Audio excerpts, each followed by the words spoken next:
The Taliban would laugh at a daughter like you. The words landed like a bayonet against polished wood, sharp, final, impossible to pull back. My father didn't mutter them in private or whisper them in anger. He said them in front of the Veterans Hall with flags hanging above the stage and rows of folding chairs filled with men who still carried the weight of their service in the way they sat. Every head turned, every conversation stopped. He didn't stop there. His big hand clamped down on the shoulder of a young Navy SEAL standing proudly at his side. "Now this," my father boomed, "this is a real warrior." The men in the room nodded, some murmuring agreement, their eyes sliding past me as if I were an empty chair. For my father, it was another chance to remind the world and me that in his eyes, I was not enough. But the SEAL didn't smile. He didn't puff his chest. Instead, he turned eyes locking on mine and froze. His throat moved as if swallowing gravel. And then, in a voice low, but clear enough to silence the hum of the ceiling fans, he whispered, "Are you the angel of death?" The room shifted. Veterans sat up straighter. A few exchanged looks heavy with meaning. My father's jaw flexed confusion, flickering behind his practiced smirk. He didn't understand the question, or why the words carried weight that bent the room around me. I stood still, saying nothing, because sometimes silence tells the louder truth. But before I explain what it meant, before I tell you why a hardened SEAL would tremble at the sight of a daughter her father had just mocked, you need to understand the long road that led us both into that room. The Veterans Hall was nothing glamorous. It smelled of coffee, burned in old percolators of floor polish, rubbed in by volunteers with bad knees of time itself. Pictures lined the walls, black and white faces of men who'd gone to war and come back some whole, some broken. Their eyes followed you as you entered, reminders that history lives on in the memories of those still standing. That night was supposed to be about honoring service, about remembering sacrifices across generations. My father was in his element there. He knew how to command a room even without a uniform. Broad shoulders, deep voice, a chest that once wore medals but now wore pride. I had arrived quietly, slipping into the back with little fanfare. I didn't need a spotlight. I only wanted a chair among others who knew what it meant to serve. But my father had spotted me, and as always, he chose a stage over silence. His words weren't a surprise. They were a continuation. All my life, he had made it clear in his eyes my efforts were lesser, my choices misguided. I wasn't the son he had wanted. I wasn't the heir to his legacy. And so every chance he had to diminish me, he took. But the SEAL's reaction wasn't part of his script. I had seen that face before, though not in this context. I knew the look, the sudden recognition, the mix of fear and respect, the struggle to reconcile rumor with reality. He had heard stories. Maybe he had served alongside men who whispered my name on dark nights when plans went wrong and someone had to make them right. Angel of Death. The name wasn't mine to claim, but it had been given earned in places where smoke-filled lungs and decisions split seconds. It was not a boast. It was a shadow that followed me, a reminder of what service costs. The veterans in the room may not have known the details, but they knew enough to recognize the weight of that kind of silence. And for the first time in my life, my father's voice wasn't the one holding the room. That moment, frozen, fragile, thick with unspoken questions, was the pivot. Everything I had endured, every dismissal, every scar, every night I had chosen, the harder path had led to it. But to understand the full measure of that night, you need to see where I came from. You need to see the house where medals gleamed behind glass, where silence was discipline, where disappointment was carved into me long before I wore a uniform of my own. That story begins, not in the Veterans Hall, but in a small American town, in a house where the shadow of a father's pride left little room for a daughter to breathe. The house I grew up in was neat enough to squeak, floors waxed on Saturdays until they shone like rules, boots lined up heel to heel by the back door. The living room had two kinds of chairs, the ones guests used, and the one my father used. You could tell which was his, by the way the light fell there in late afternoon, a square of sun that looked like a rank insignia pinned to the carpet. He taught me to stand at attention before he taught me to ride a bike. Heels together, eyes forward. Don't blink your fear away, own it. I was 8 and too short for the sink without a stool. He'd position my shoulders with 2 fingers and step back to inspect the result, chin tipped like a man sighting down a rifle. If I wobbled, we started over. When I got it right, there wasn't praise. There was again.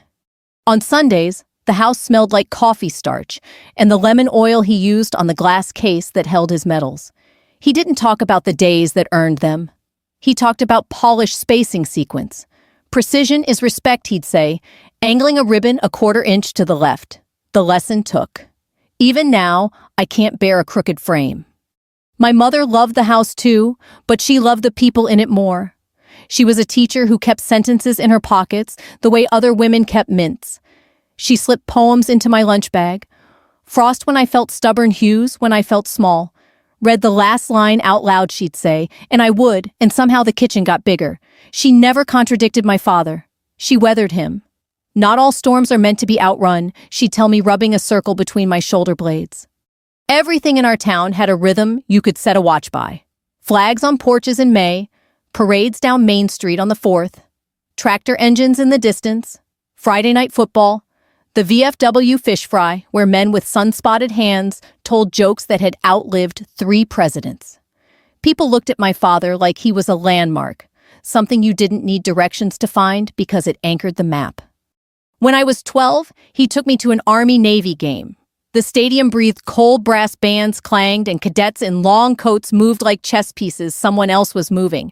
I yelled myself hoarse for Navy, and he didn't tell me to be quiet. He just didn't look at me.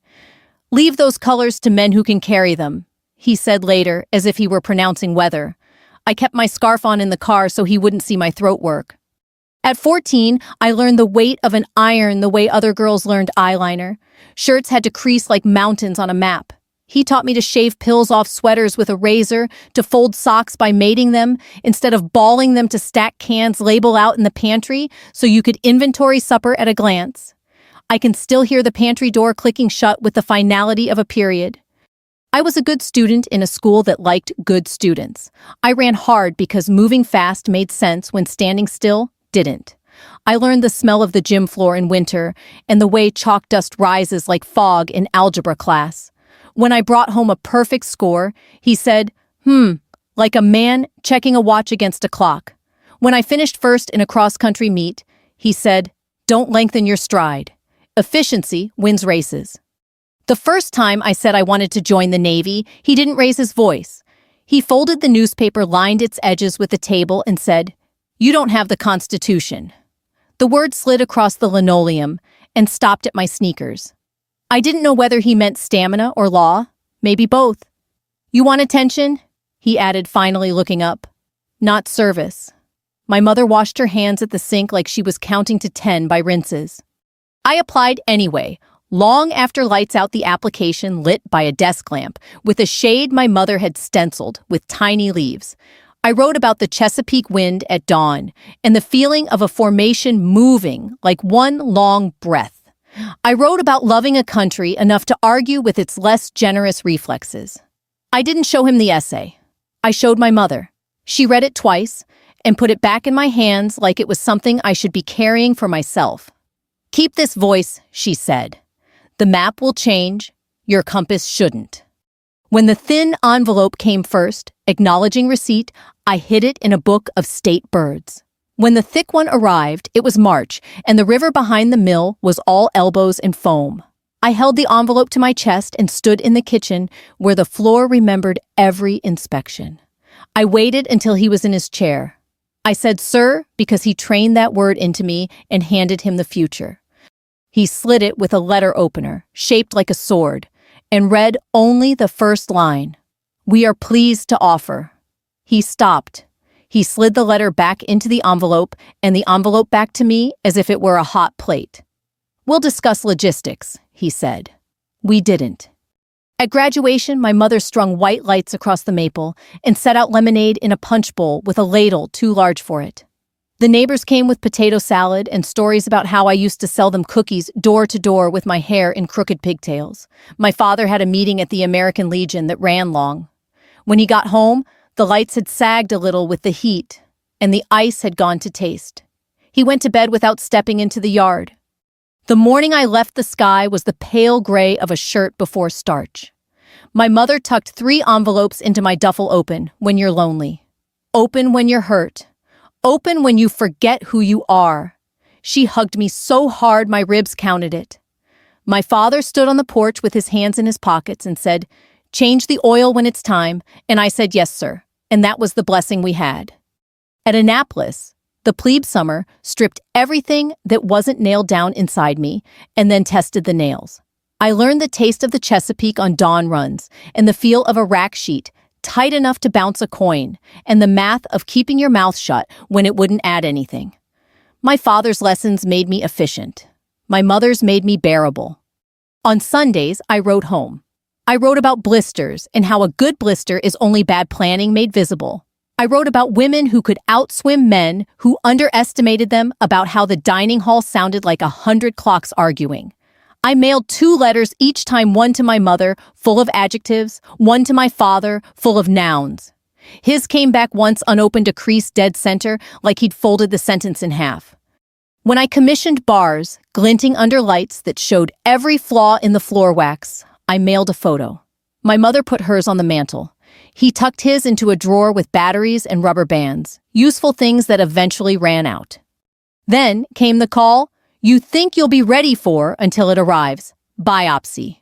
My mother said, like a quiz word, she hoped I'd spell wrong.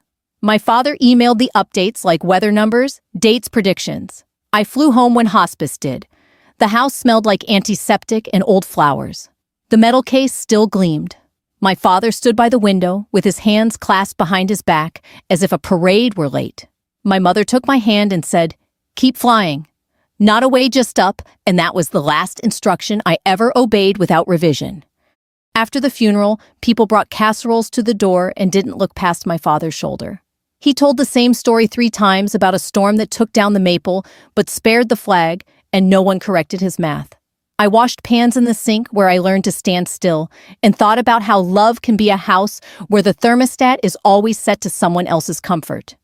When I left, I didn't ask him to hug me. I didn't offer to come back for Thanksgiving.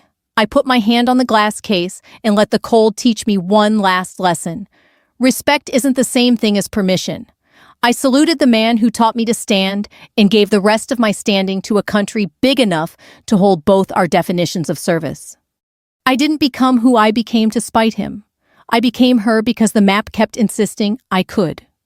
Annapolis didn't love anyone. It measured you. Plebe summer stripped the varnish and left the grain: who quit, who bent, who got quiet and did the work. I learned to lace boots with my eyes closed and to make a rack tight enough to slap back. I learned the choreography of yes sir, no excuse, and the art of breathing through the last 10 yards of a swim when your shoulders are bargaining with God. Pain became a clock. You told time by what hurt. I wasn't the loudest voice in the passageway. I didn't need to be. I learned to conserve syllables and spend precision. When an upperclassman barked about bearing, I discovered there's a difference between standing still and standing ready. Ready has weight. It's a promise you make to the person you'll be when the weather turns. Commissioning day smelled like brass and fresh-cut grass. Bars on my shoulders didn't make me taller, but they convinced my spine to remember what it was for. Photos were taken in light, too honest to flatter. I tucked one for my mother into a letter she couldn't read anymore, then slid another under a drawer liner in my father's house when I passed through town. He never mentioned finding it. Drawers keep better secrets than people.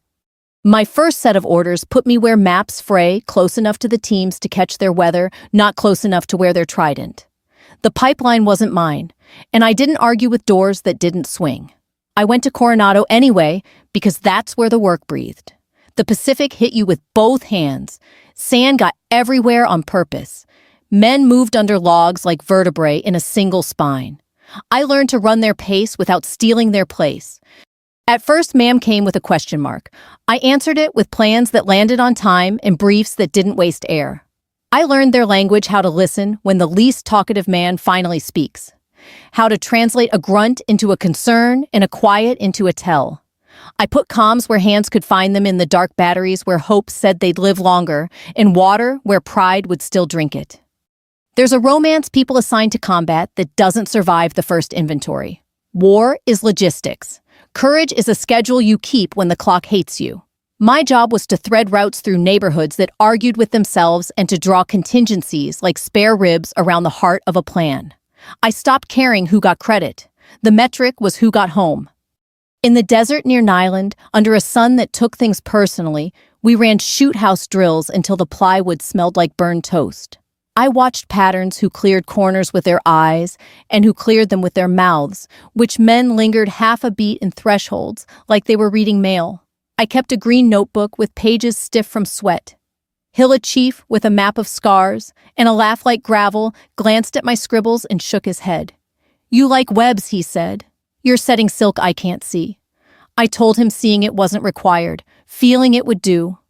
The first time we went forward, the air smelled like diesel and cut fruit left too long in heat.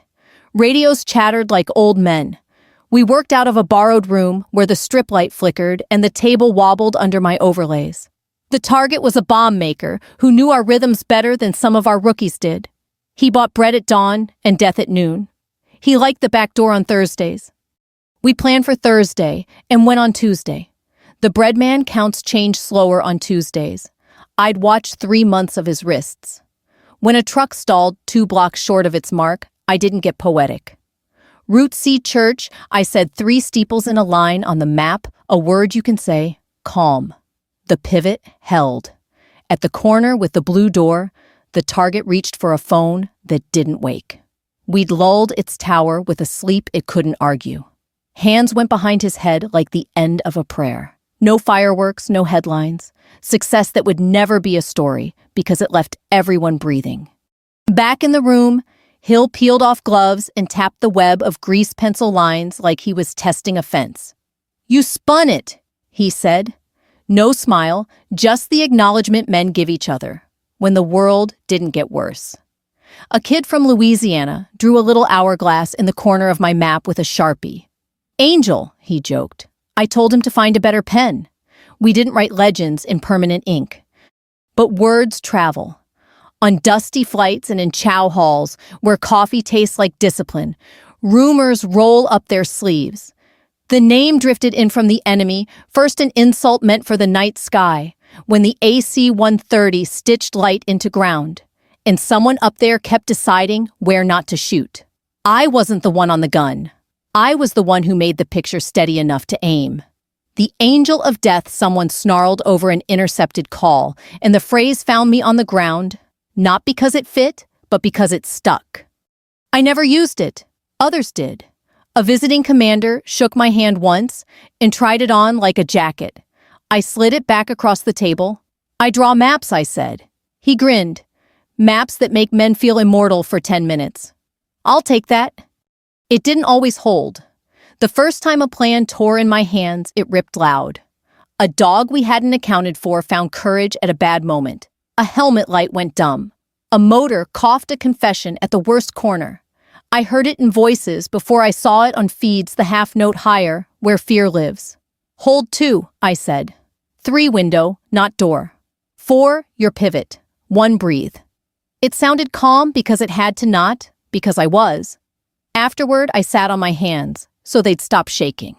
Hill set a bottle of water beside me and didn't speak. That's how men say they saw you keep them. Loss came too. Not the kind you can salute around a flag with a bell to count it, though that came later. A different kind, a good man, who started sitting alone at lunch and measuring doors, with his eyes a joke that got too sharp around the edges, a ring of salt on a desk where a cup lived because sleep didn't. We added a line to the checklist. Who calls home if it goes sideways? And another, who checks the checker? Superstition. Maybe. Our numbers moved in the right direction. I stopped apologizing for soft fixes that made hard days survivable. On a brief stint back in the States, I drove through my hometown and past the Veterans Hall with its flag like a sentence you finish under your breath. My father was likely inside holding court telling a story about weather that made him the protagonist. I didn't go in. Reverence is not the same thing as nostalgia. I parked by the river and ran until the stitch in my side went from accusation to agreement. I dated men who liked women who didn't vanish for stretches of time. It went how you think. One wanted to fix my schedule. Another wanted to fix my voice. A third said he admired strong women, and then objected when mine wasn't a costume. The only people who didn't ask me to be smaller were the ones who understood operational risk. Love, I decided, would have to find me in a room that understood why silence isn't emptiness. It's capacity. Back forward, Remy showed up, young jaw set, like he was trying to keep it from trembling, the kind of good the world eats if you don't put a roof over it. He briefed too fast. I slowed him down by asking him to repeat the boring parts. The boring parts keep you alive, I said. He knocked twice on my table before stepping out because the platoon had adopted the ritual, and rituals like armor work best when you believe in them together. He would be the man years later who saw me across a crowded hall and forgot how breath works. First, he learned to share his. We rewrote a training block I called After the After. Not the hour after contact, but the week after when adrenaline leaves and the room echoes. We taught men to say how their air felt inside. A senior chief called it soft, until it saved a kid who didn't have language but had a friend with a checklist. The chief stopped calling it names. One night, far from everything you could call familiar, the enemy tested our perimeter with patience instead of fire. Waiting is harder than running. I watched wavering lines on a screen until they steadied into intent. Not tonight, I said to no one in particular, and moved 3 pieces on a board only 6 of us could see. The test dissolved. The men slept a little more. No medal for that. Just the quiet, which is better. By the time the nickname had a shape, my father still had nothing to say. That was fine. I hadn't taken the oath to change one man's mind. I'd taken it to hold up my corner of a sky the country sleeps under, often ungrateful, mostly unaware. The teams didn't need a daughter who won arguments at Thanksgiving. They needed a map that told the truth and a voice that held steady when others couldn't. I didn't become a warrior by becoming someone else. I became her by turning the volume down on everything that wasn't necessary and listening hard to the hum beneath the plan. The first time I heard it, I thought it was fear. Later, I learned it was responsibility vibrating at the frequency of men who trust you. Years after, in a hall where flags hang and chairs squeak that hum, would travel across a crowded room and knock the breath out of a young SEAL who had once been my student. He would look at me and whisper the name I never asked for. And my father would have to decide finally what to do with a story that didn't fit his furniture. Silence at home didn't start with a slammed door. It started with mail returned to sender. After my first deployment, I wrote letters. Honest ones, scrubbed of classified names, but not of weather. I told him the ocean could be cruel and generous in the same night that calm voices save more lives than loud ones. That logistics is how courage proves it wasn't a mood. I slid in a photo of me at the pier with a pelican case and wind in my hair. Weeks later, the envelope came back my handwriting, staring up at me under a new crease, the flap still sealed. A postal worker had stamped a rectangle of indifference across my name. I put the envelope in a drawer with the cheap teaspoons and the batteries and learned what a verdict looks like when it has no signature. My mother kept a little bridge open. Sunday calls at odd times. Her voice warm with the small news that sustains a person. Church bake sale went long. Mrs. McCready's peonies exploded pink. The neighbor boy learned to ride without training wheels and crashed gloriously into the hedge, but came up laughing. She asked if I was eating anything green, if I'd found a chapel, if there were birds where I was. When I paused too long, she filled the space with a poem. Listen to this one line, she'd say, and read a sentence that made the barracks sound less metallic. She never asked for details. She believed me when I said I was safe, which is a faith I never earned and still miss. When I pinned on Lieutenant, I sent 2 photos, one for her, one for him. Hers stayed on the mantel beside my 3rd-grade clay coil pot. His found its way back to me without comment, folded once across my face. I laid it flat under a stack of orders until the crease spread out like a healed scar you can still feel with your thumb. Illness came into our house, the way winter does early rumors, then a morning when you wake up and the pains have grown their own lace. Biopsy. my mother said, sounding out the syllables as if they were a student's last name. My father began to email. His notes read, like weather reports, numbers, dates, no adjectives. He used we for appointments and she for pain. When hospice started parking out front, I was already en route, pressing my forehead to a window that reflected a woman who looked more rested in motion than she ever did, standing still. The house had rearranged itself around the bed. The glass case of metals glimmered like a stubborn memory. My father stood by the window with his hands behind his back, as if he could hold the horizon in place by posture alone. When my mother woke, her hand searched the air until it found my sleeve. "Keep flying," she said, breath a stitch. Not away, just up. The nurse looked down and pretended to fix a sheet so she could cry without ceremony. Before dawn, my mother set down the light she'd been carrying for all of us, and the room learned a new grammar. At the funeral, the pastor said the correct things and meant them, and people nodded with the grateful relief of language fitting an ache. I spoke second because my father spoke first. He told the maple tree story, how a storm took it, but spared the flag, and no one corrected the parts where the wind changed direction twice. I talked about the way my mother graded with a pencil, and mercy how lemon oil and library books can harmonize in a house. How the kitchen had always been big enough for one more chair, because she believed food was a form of translation. My father's jaw worked like a man grinding coffee without beans.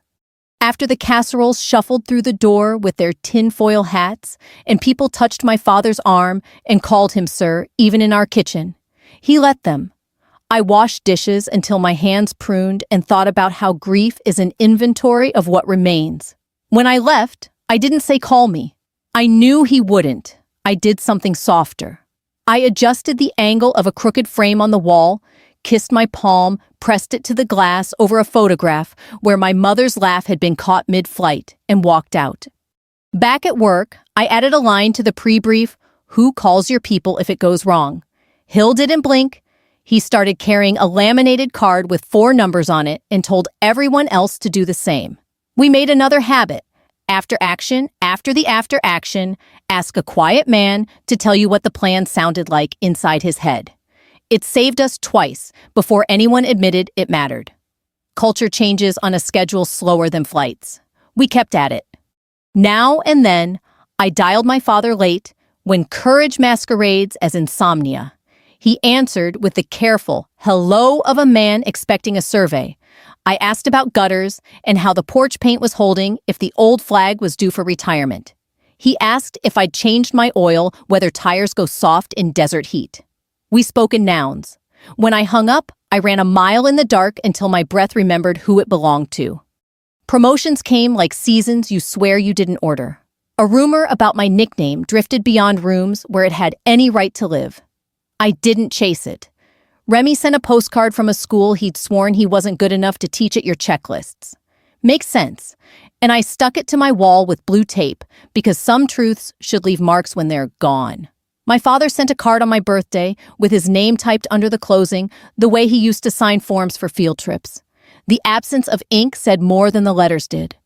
A woman from their church, one of those kind eyes who stockpile casseroles like ammunition against sorrow, wrote me a note in looping cursive. "He keeps your picture in his study," she said. "He doesn't talk about it." I read it twice and tucked it into my notebook. Love can be a cupboard other people stock for you. It can also be a lock you learn to live around. When the Navy pinned a ribbon on me for a thing that belonged to 12 hands and 2 good guesses, I mailed the program to his house with a sticky note that said simply, "We did right that night." It came back with a single sentence in his clean, unkind script. "They're making you a symbol," as if the worst thing that could happen to a woman is to be turned into shorthand for men. I slid the note under the photo he'd returned folded years ago, and let both lie there, a little archive of unsaid things. I tried not to narrate my life at him. The temptation is strong when you grow up with a judge on the porch. I told my stories to the people who had stood in them, to Hill, who grunted, to Torres, who laughed like forgiveness, to the chaplain, who didn't waste words on God when a hand on your shoulder would do. The teams knocked on my table before bad nights. I knocked back. That was our liturgy.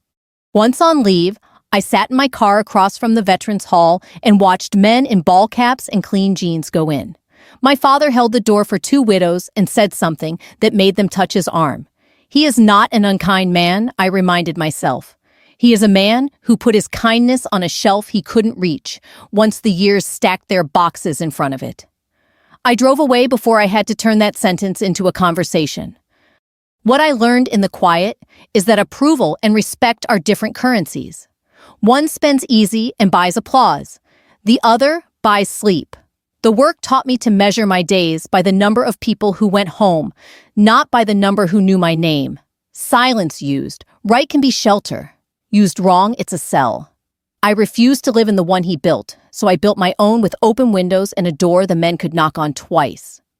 The invitation to the Veterans Night came through a cousin who writes emails like, she's still learning how to send them. It would mean a lot to your mother's friends, she wrote. And there's cake. I looked at the date and my schedule and the part of me that still loved our town's habit of flags against clapboard and said yes. I didn't tell my father I was coming. I didn't need him to meet me at the door.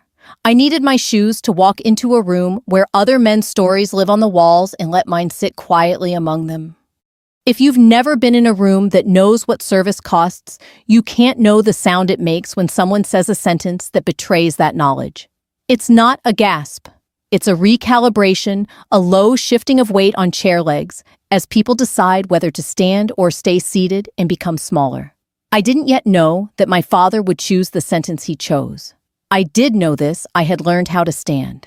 And if the night asked me to, I would stand so still the room could find its balance. The first time I understood that the teams were my family, we were standing ankle-deep in water that smelled like pennies and engines, waiting for the weather to choose sides. The wind shoved the channel into aslant radios, hissing like they'd grown gills. We'd rehearsed the plan enough times to dream it, but rehearsal is a rumor until the night signs its name. I was at a folding table with a grease pencil and a checklist hill called Scripture when he came up beside me, boots leaving small collapsing countries in the rain puddles. Widow! He said he rarely used my rank when it was only us. You want a second set of eyes. I want your doubt, I answered, sliding him the board. If it survives, that it'll hold. He ran a knuckle down one column, grunted when he hit the soft fail backup pump with a temper. You put it where we can see it, he said. Soft fails belong on the table, I said. Hard ones arrive by invitation. He nodded, once satisfied the way older brothers get when you finally lift what you couldn't last summer. We moved. The night bent once, and then behaved not because luck liked us, but because the plan had room for weather. Back at the pier, Remy still knew enough to apologize for breathing loud, hovered near my table. Ma'am? He said, cheeks pink with cold and relief. You called the pump before it coughed. I called the probability, I said. That's the only kind you can carry. He considered that, then fixed his jaw the way young men do when the world has just nudged their chin toward up. Thanks for making space I could fit inside, he said. It was the best compliment I've ever received. Maps that carry men are love letters in our line of work. Between rotations, we rewrote the training blocks no one wants because they aren't cinematic. I added modules like spare ribs around the heart, after what you do, the week the adrenaline leaves, noise, discipline for the soul, how to talk about the hard thing without blowing your own comms, and a humble sheet called the boring parts, which made new guys brief the dullest steps until they understood that boredom is scaffolding. You only notice when it's gone. Torres mocked the titles, then laminated them and made them his. Widow's church, he muttered, rolling his eyes. Everybody leaves with their shoes. We built rituals. Knock twice on my table before you step out. The wood will remember and bring you back. Ask how's your air in the chow line and wait for the answer. The waiting is the point. Carry a card with 4 phone numbers for when everything falls through the worst hole. Don't skip the boring steps because you think you're special. The ocean loves special men. It keeps them. A doc, with hands steady enough to stitch a hummingbird, visited and liked our lists. He added one line in tidy block print. Who checks the checker? I kept it. It saved us once when a proud man forgot he was mortal and a quiet one remembered for him. Loss visited, because it always does. A diver, the sea didn't give back. Dress blue, stiff with grief, a bell tolling numbers that never sound right for the size of the hole. After a kid with a face like my brother might have had, if I'd had one stood in front of me and asked how to carry it. "You don't," I said. "You walk with it." There's a difference. He nodded like men do when they've been handed a truth they didn't want and put it in a pocket anyway. Reputation is a slow river. You don't notice its carving until the bank is new. The nickname, which I still refuse to wear out loud, floated into rooms I didn't enter. A visiting captain shook my hand and said, "So you're the angel, testing the weight of it like a coin." "I draw maps," I said. He grinned. "Maps that make men feel immortal for 10 minutes. I call that church." He wasn't wrong, and he wasn't right. Men are never immortal. They are sometimes together, which is better. The young ones wrote me notes they were embarrassed by. "Ma'am," one scrawl said, "your checklists kept my head from lying to me." Another, "I sleep now. Thanks." Hill named his second daughter Avery because he said the name can run. Torres, who once sneered at asking about air, started doing it with a voice you could sit on. We started a tradition of telling one boring story before briefs. "Talk me through the door you didn't take," I'd say. It trained a muscle memory for restraint you can't practice by rushing. Remy's first version had too many verbs. By his third, it sounded like a map, spare, precise, humble. "Door looked like an apology," he said. I don't accept those from buildings anymore. On a humid night that made the radio sulk, a curious calm settled over the net where trouble should have sharpened it.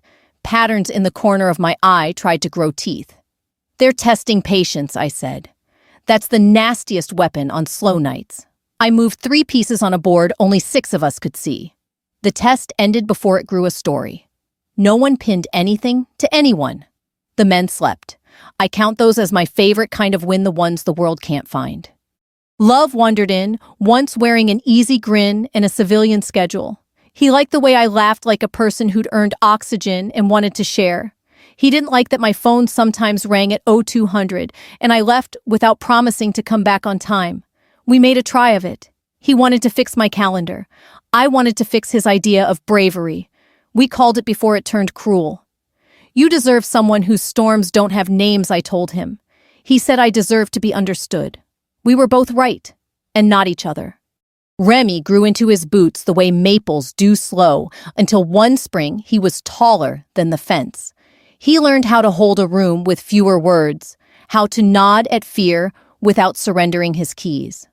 The day I watched him brief a plan and leave space in it for reality, I wrote good in my notebook and underlined it twice. He'd be the man to see me across a crowded hall years later and forget his breath for a second. First, he had to learn how to hold it and share it on purpose. I visited a chapel on base where the pews had more scuffs than the gym's floor. A chaplain I liked, eyes that knew the weight of names, said, "You know you're pastoring." I laughed. "I'm managing risk." He tipped his head. Same sacrament, different incense. I wrote that down and pretended I wouldn't use it. We also failed because families do. A plan I loved turned on me when pride snuck in wearing Proficiency's jacket. I had to admit I'd skipped a boring step because I thought we were special. No one died. That's luck, not virtue. I stood in front of the room and said I got fancy. Men nodded because they'd done it too. Then we walked back through the door we should have taken and bolted it from the right side. When awards found their way into my hands, I signed the backs and mailed them to mothers. "Your boy," I wrote, even when the boy was a man, with knees older than mine, made 10 other men taller. I kept copies of the letters because memory is a messy clerk. In the cage where gear breathes between nights, I taped a single page to a steel locker. "Respect is logistics." It got a laugh, then a following. The more we scheduled dignity, the fewer disasters tried to move in. It turns out the soul likes checklists.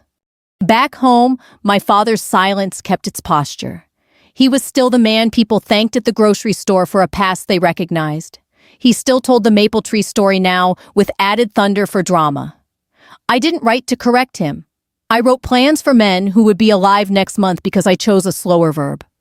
What the teams gave me wasn't a new name. It was a house. Not with walls, with rituals. Knock twice. Ask about air. Put the soft veil on the table. Say the thing no one wants to say before the night says it for you. Stand so still others remember how. On the night in the Veterans Hall, when my father would choose a sentence that made the room smaller, those men, my family, would make it taller by the oldest liturgy we know recognition. The map had been drawing itself for years. All we would do then was read it. The Veterans Hall had its own weather coffee steam floor, waxed the old soldier cough of laughter. Flags drooped from brass poles like tired sentries. On the stage, a wooden lectern wore scratches the way a face wears age.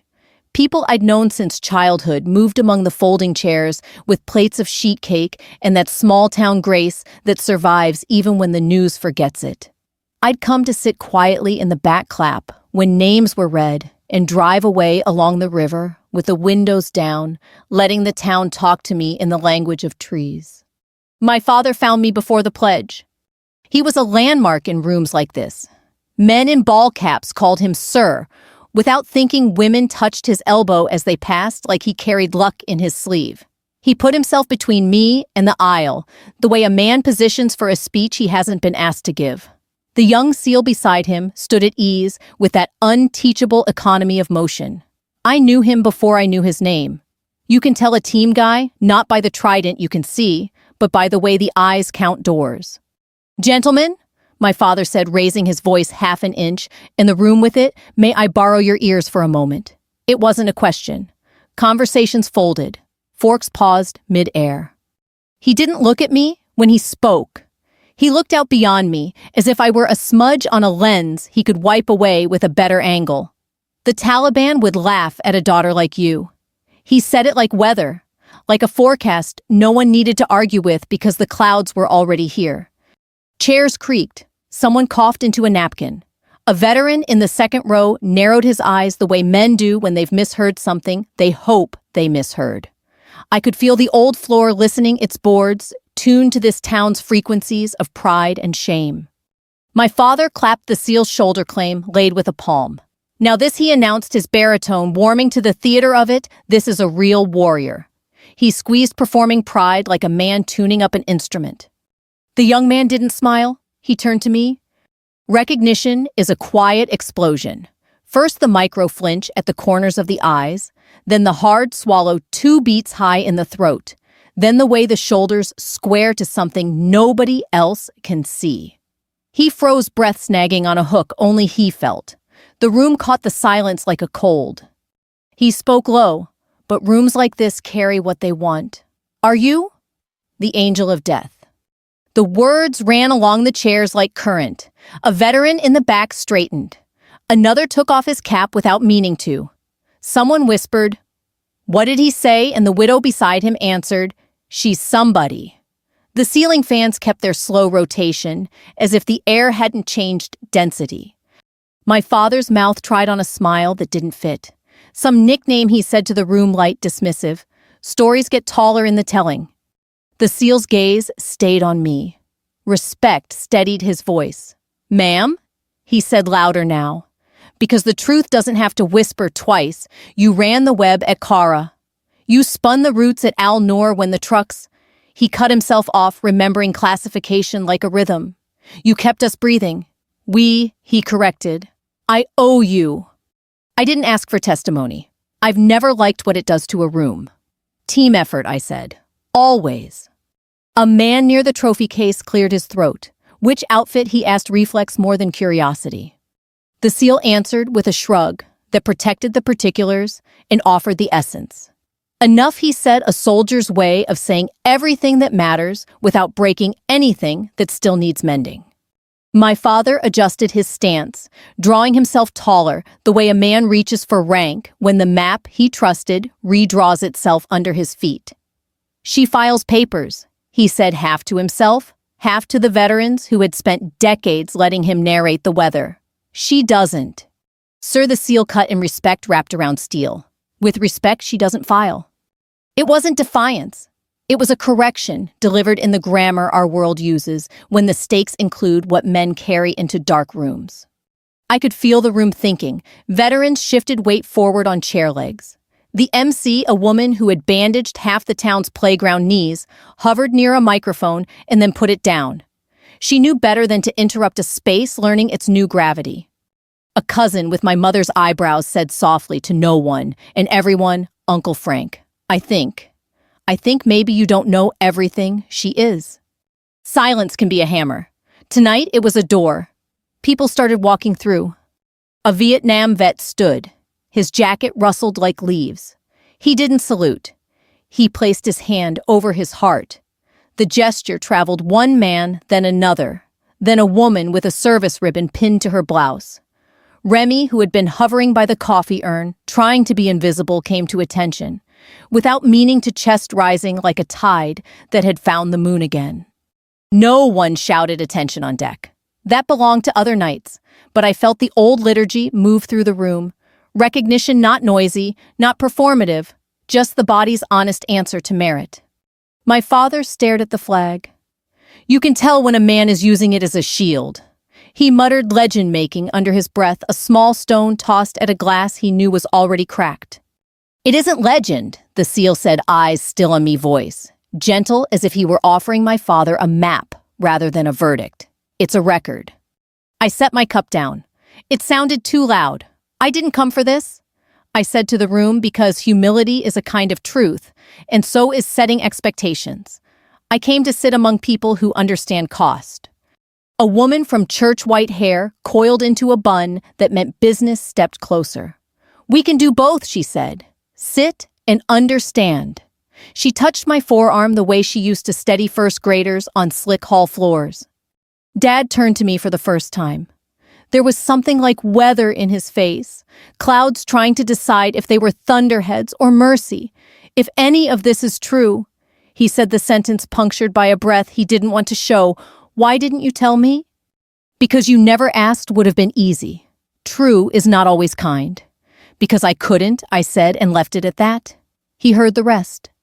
Remy edged forward, not to crowd the moment, but to witness it. Sir, he said to my father, earnestness stripped of apology we owe her. Some of us owe her with birthdays. It isn't a unit citation, that kind of sentence. It's heavier. The MC tried the microphone again. It squealed, then obeyed. Let's take 5, she said, seasoned peacemaker that she was. Coffee's hot. Cake's not getting younger. Then we'll come back and do what we came to do. She didn't say what that was. The room understood honor as a verb, not a mood. Movement softened the nerves.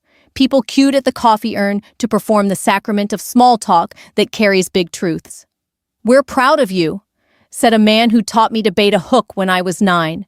Always were added his wife, editing our history in my favor with the kindness that saves towns. I thank them with the quiet I reserve for sentences that mend. Dad drifted closer.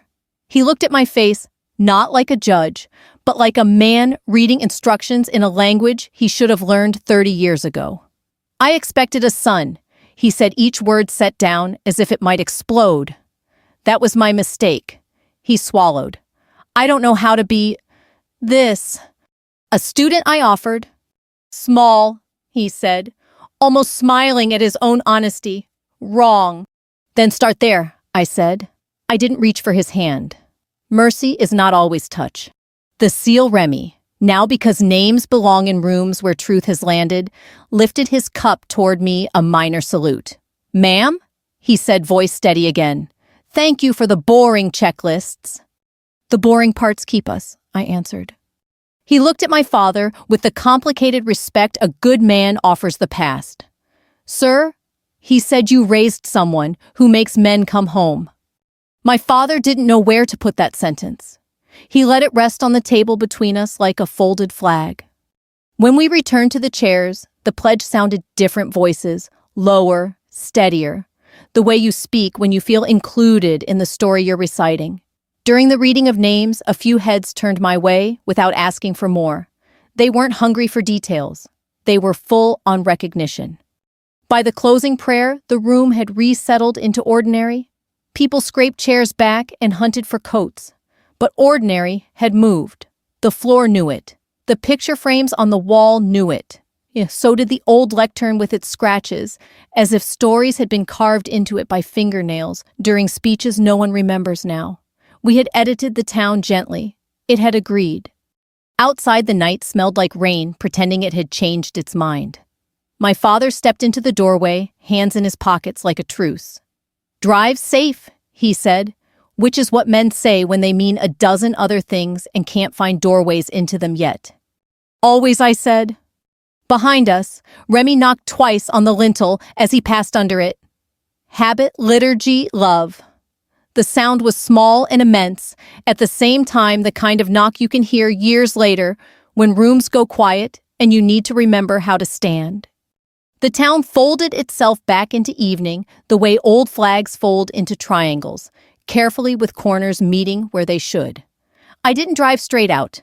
I took the long road that passes the diner with its fluorescent hum and the hardware store that still sells nails by the pound. The river ran dark, shouldering the moon. I pulled into a turnout where teenagers used to park and promise each other forever and let the engine tick itself quiet. The night crowded close enough to hear myself think. My phone buzzed once, then again. The first message was from a number I didn't recognize. "Ma'am, I was in the hall." I didn't know what to say then. "Thank you for getting my brother home." The second was from Remy. Didn't mean to start a scene. Just wanted to tell the truth out loud once. I typed back, "You did fine. The room needed air." We gave it some. The air inside me steadied. You can feel when your ribs stop guarding secrets and start doing their actual job. I slept in the base guest quarters that night because memory makes a poor mattress. In the morning, I ran the perimeter road until my lungs climbed down from the ledge they'd been pacing. The sun came up soft, as if it had heard about the night and was trying not to startle it. When I finished, a young sailor jogging past offered water without comment, the way people who know fatigue when they see it hand each other what they can. By late morning, I was on my father's porch. The paint needed a new coat. I ran a thumb along a blistered spot and felt the history of weather in it. He opened the door holding a mug like a talisman. The smell of coffee folded time. We took our places at the kitchen table, the same positions we'd held for 1,000 small wars. He at the head, me on the side nearest the window, ready to leave if I needed to. I didn't know he said not as defense, not as accusation, but as inventory. 4 words that cost him more than he could say. "I didn't tell you," I answered, then added the part that mattered. "I couldn't, and you didn't ask." He weighed that like a man measuring powder. The fairness that used to make him a good lieutenant returned to his eyes in a smaller, humbler dose. "I expected a son," he said. "I thought legacy traveled a single road." He let out a breath that had been crouching in his chest for 20 years. I was wrong. I didn't rush to absolve him. Mercy is not a coupon you clip and redeem at the register. "Names get heavy," I said. I picked up a different kind of weight. He glanced toward the glass case. The metals inside reflected us back 2 figures bent toward a past that wouldn't change its mind. "They called you?" He couldn't say it. The word stuck sideways in his throat, romantic and ridiculous, to a man who still believed the purest language is a last name and a service number. "It's just a nickname," I said. "A handle. What matters is what you lift with it." He traced a circle on the table where the varnish had bubbled long ago from a pot I'd set down hot. He'd lectured me for an hour that day. Now he rested his finger there like an apology. "Do you want me there?" he asked, voice smaller than I'd ever heard it. "At anything. I don't know what you do that has chairs." "There's always a seat," I said. "You choose where to put your hands." We didn't say much after that. We didn't need to. Sometimes the bravest sentences are the ones you don't force. Before I left, I rinsed my cup and set it upside down to dry the way my mother had taught me. At the door, he cleared his throat. Proud, he said one word plain, then lower as if he feared startling it, even when I didn't know how. I nodded. Do the knowing now. It wasn't permission. It was a map. Back at the command, my inbox was a chorus of small echoes from the hall. A widow wrote, "We stood up because you stood there." A kid from high school sent a message that said, "I thought tough meant loud. I learned something last night. The chaplain wrote, "Old rooms can change their minds. Yours did." Command asked if I'd brief a working group on human factors and durable readiness, bureaucratic for the boring parts that keep men alive. I said yes. I brought one slide, "Respect is logistics."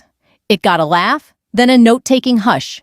I told them the truth we keep relearning, that dignity scheduled on purpose reduces bad surprises, that asking, "How's your air?" saves as many lives as a better battery, that humility is a maintenance task.